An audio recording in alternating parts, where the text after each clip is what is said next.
The report warns that current large-scale plans to tackle climate change may have an adverse effect on poverty in third world countries and paradoxically increase species loss and reduce ecological sustainability in those regions. Some solutions or perceived solutions to climate change can have adverse impacts on other global challenges like biodiversity conservation and poverty reduction. And because biodiversity, which is the diversity of genes, species and ecosystems, has an important role to play in combating climate change, by not taking biodiversity conservation into account or even reducing biodiversity when you're trying to tackle climate change, you're actually being counterproductive. The report looks at links between biodiversity, poverty and climate change and suggests solutions.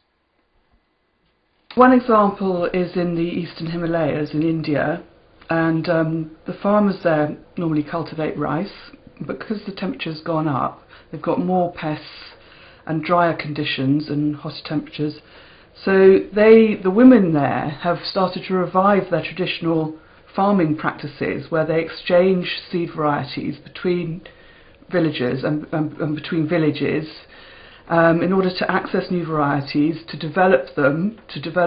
select them through on-farm experimentation and select traits which are important for drought resistance or pest resistance.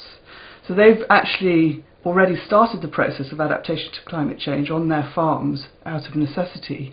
And what we're saying is that, governments and scientists should actually look to what's already happening on the ground and take these local innovations into account.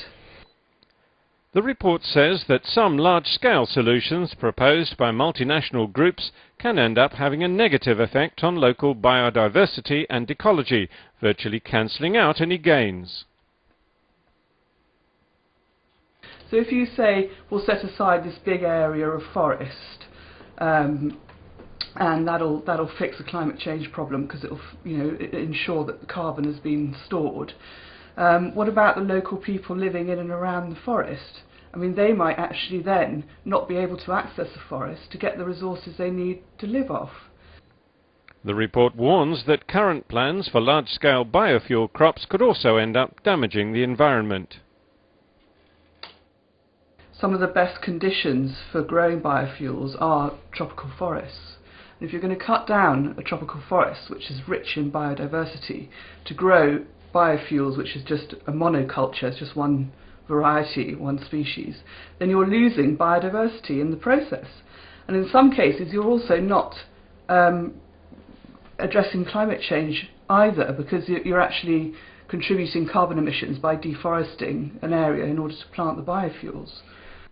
The report concludes that the best way to tackle climate change is through local initiatives to preserve traditional farming crops and methods, to conserve genetic diversity and sustainable ecosystems.